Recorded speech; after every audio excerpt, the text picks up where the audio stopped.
وَلَقَدْ يَسَّرْنَا الْقُرْآنَ لِلذِّكْرِ فَهَلْ مِن مُّدَّكِرٍ اعوذ باللہ من الشیطان الرجیم بسم اللہ الرحمن الرحیم والذین یحاجون فی اللہ من بعد ما استجیب لہ حجتہم داحضۃ عند ربہم، اور وہ لوگ جو اللہ کے بارے میں حجت بازی ہی میں لگے رہے اس کے بعد بھی کہ بہت سے لوگوں نے اس کی دعوت پر لبیک کہہ دی ہے، یعنی السابقون الاولون میدان میں آ گئے ہیں، اور اب تو انتظار ہے کہ والذین تبعوہم بإحسان، اب لوگ آئیں، جوق در جوق آئیں، فوج در فوج آئیں، لیکن جو لوگ اب بھی کھڑے ہوئے حجت بازی کر رہے ہیں، حجتہم داحضۃ عند ربہم، ان کی حجت بازی ان کے رب کے نزدیک بالکل پسپا ہے، پادر ہوا ہے، اس کی کوئی حیثیت ہی نہیں۔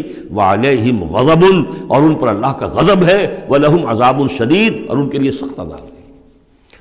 اللہ الذی انزل الکتاب بالحق والمیزان، یہ کتاب اور میزان ایک آیت میں جمع یا یہاں ہے یا سورہ حدید میں ہے۔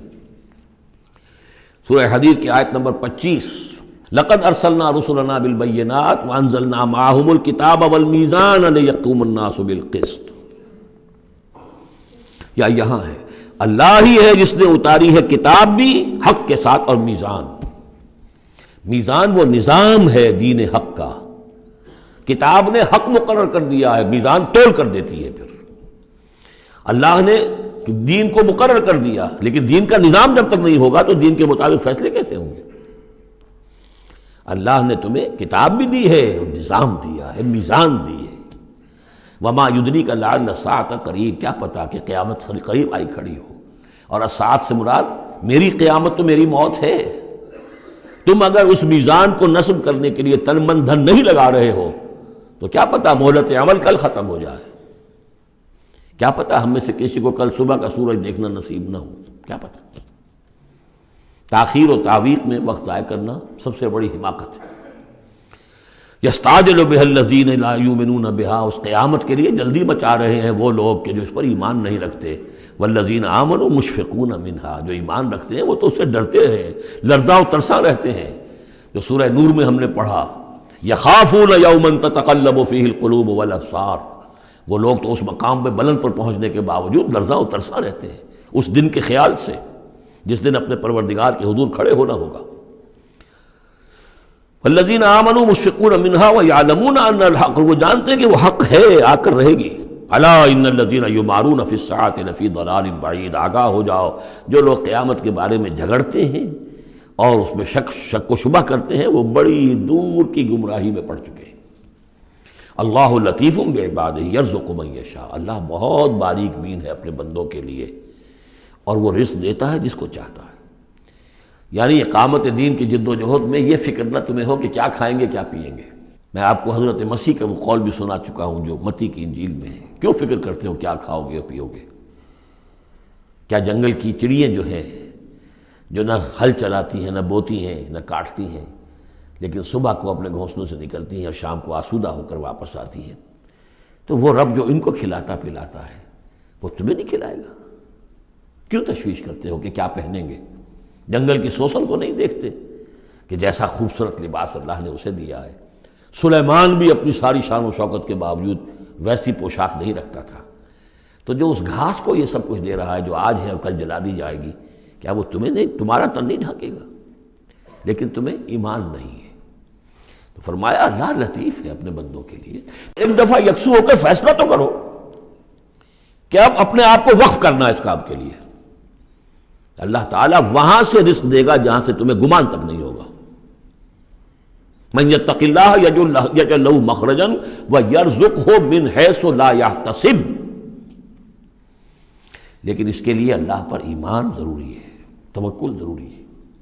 ہاں تھوڑا سا اللہ تعالیٰ امتحان بھی لے لیتا ہے، سختیاں بھی آ جاتی ہیں، امتحان پھر آدمی ثابت کر دے کہ میں تو یکسو ہوں، اے اللہ اب میں نے فیصلہ کر لیا، اللہ پھر راستے کھول دیتا ہے۔ وَهُوَ الْقَوِيُّ الْعَزِيزُ، وہ تو بہت قوی ہے، زبردست ہے۔ اب یہ جو مضمون آگے آ رہا ہے یہ وہ ہے جس کی کلائمیکس ہم پڑھ چکے ہیں سورہ بنی اسرائیل میں، مَنْ كَانَ يُرِيدُ الْعَاجِلَةَ عَجَّلْنَا لَهُ فِيهَا مَا نَشَاءُ لِمَن نُرِيدُ، یہاں وہی مضمون مختصر آ رہا ہے۔ من کانا یرید حرث الآخرۃ نزد لہ فی حرثہ، جو شخص کے طالب بن گیا ہو آخرت کی کھیتی کا، ہم اس کی کھیتی میں اضافہ کرتے رہتے ہیں، بڑھوتری ہوتی رہتی ہے۔ ومن کانا یرید حرث الدنیا، اور جو بن گیا ہے دنیا ہی کی کھیتی کا طالب، نؤتہ منہا، ہم اس میں سے اسے کچھ دے دیتے ہیں، فما لہ فی الآخرۃ من نصیب، پھر آخرت میں اس کا کوئی حصہ نہیں ہے۔ ام لہم شرکاء شرعوا لہم من الدین ما لم یأذن بہ اللہ، یہ شرک کے معاملے میں یہ مضمون بہت اہم ہے۔ ایک تو بار بار آیا ہے کہ نہ اللہ نے کوئی سند اتاری، نہ سلطان اتاری، نہ کسی کتاب میں اس کے لیے کوئی دلیل اتاری، کہیں کچھ ہے ہی نہیں۔ لیکن یہ بات جو ہے یہ منفرد ہے یہ سورہ مبارکہ اس بات میں، کیا ان کے کوئی ایسے شرکاء بھی ہیں کہ جنہوں نے انہیں کوئی دین دیا ہو، کوئی قانون دیا ہو، کوئی نظام دیا ہو؟ لات عزا منات حبل، کوئی انہوں نے تمہیں کتاب دی ہے، کوئی شریعت دی ہے، کوئی نظام دیا؟ ام لہم شرکاء شرعوا لہم من الدین ما لم یأذن بہ اللہ، جس کے کہ اللہ نے اذن نہ دیا ہو، حکم نہ دیا ہو۔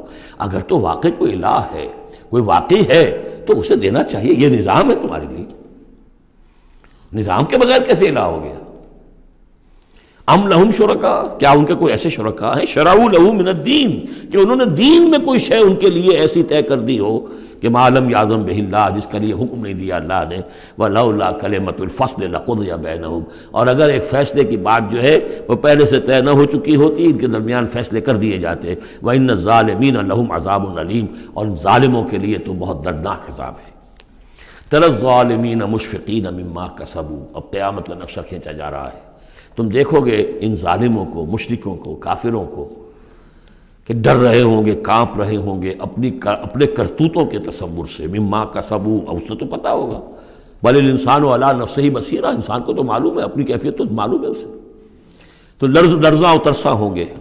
وَهُوَ وَاقِعٌ بِهِمْ، اور وہ ان کے اوپر پڑنے والا ہوگا۔ اب جو بھی انہوں نے کمایا ہے وہ گویا کہ اب ان کے سروں پر گرنے والا ہوگا۔ والذین آمنوا وعملوا الصالحات، اور اس کے برعکس وہ لوگ جو ایمان لائے تھے، جنہوں نے ایمان کے تقاضے پورے کیے، عمل صالح کا حق ادا کیا، فی روضات الجنات، وہ جنتوں کے باغات میں ہوں گے۔ لہم ما یشاءون عند ربہم، ان کے لیے وہ سب کچھ ہوگا ان کے رب کے پاس جو کچھ وہ چاہیں گے۔ ذالک هو الفضل الکبیر، یقیناً یہ بہت بڑی فضیلت ہے جو انہیں حاصل ہو جائے گی۔